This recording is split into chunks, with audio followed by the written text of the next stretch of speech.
তারামায়ের রথযাত্রা তো আপনাদের সঙ্গে দেখলামই, এবার চলুন আমাদের গ্রাম তারাপুরের রথযাত্রা আপনাদের সঙ্গে শেয়ার করি। রথের মেলাও বসেছিল টুকটাক আমাদের এখানে, খুব অল্প বেশি হয়েছিল। একটা শুভ দিন যেহেতু ছিল, তাই একটা পুচকির মুখে ভাতও ছিল এই শুভ দিনে।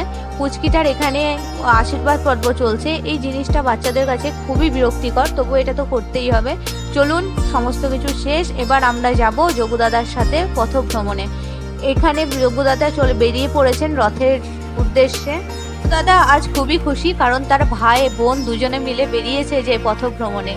এখানে রথ চলছে, সাথে সাথে আমরাও চলছি। আর এই চকলেট কুড়োনোর যে ব্যাপারটা, সবাই যে হরিণট দেয়, এখানে একটা আলাদাই মজা। আমিও অনেকগুলোই চকলেট কুড়িয়েছিলাম, যেটা আপনাদের সঙ্গে আমি শেয়ার করব। তো রথ চলে এসেছে এখন আমাদের দুর্গা মন্দিরে, আর এটা হচ্ছে আমাদের তারাপুরেশ্বর শিব মন্দির, যেখানে যোগুদাদার উদ্দেশ্যে একটা ভোগের ব্যবস্থা করা হয়েছিল। আর এটা হচ্ছে আমাদের মহাদেব।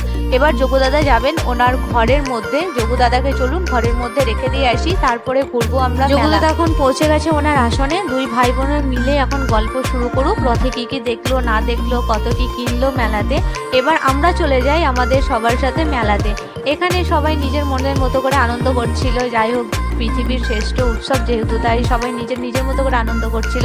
এরপরে আমি চলে গেছিলাম জিলিপির দিকে, যেটা আমার পছন্দের মিষ্টি। এরপরে জিলিপি কিনে নিয়েছি। জিলিপি কেনার পর পাঁপড়ের পালা। পাঁপড়টাকে তো ছাড়লে হবে না, রথের মেলা গেছি, জিলিপি পাঁপড় এগুলোরই একটা মাধুর্যই আলাদা। তো পাঁপড়ও নিয়ে নিয়েছিলাম। এই দোকানগুলোতে অনেক ভিড় ছিল, যেহেতু খুব বেশি বসেনি, আর লোকের সংখ্যা ছিল প্রচুর। ঝুড়ি ভাজা নিয়ে। আর এটা হচ্ছে আমাদের দুর্গা মন্দির, যেখানে লোকজন অনেক দাঁড়িয়ে ছিল।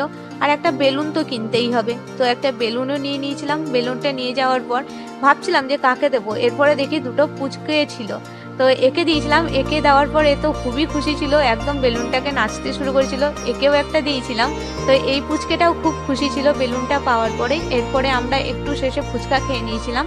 ফুচকা খাওয়ার পরে তখনও আমরা শান্ত হইনি। এরপরে ভাবলাম কি খাওয়া যায়, তারপরে দেখি একটু চাটের দিকে চলে গেলাম। তো চাটটার ওখানে খাওয়ার সাহস হয়নি, ওটা বাড়িতেই আপাতত নিয়ে এসেছিলাম। আর শেষে পেয়েছিলাম এত কটা চকলেট, যেটা কুড়িয়েছিলাম আমি রথের মধ্যে। টাটা।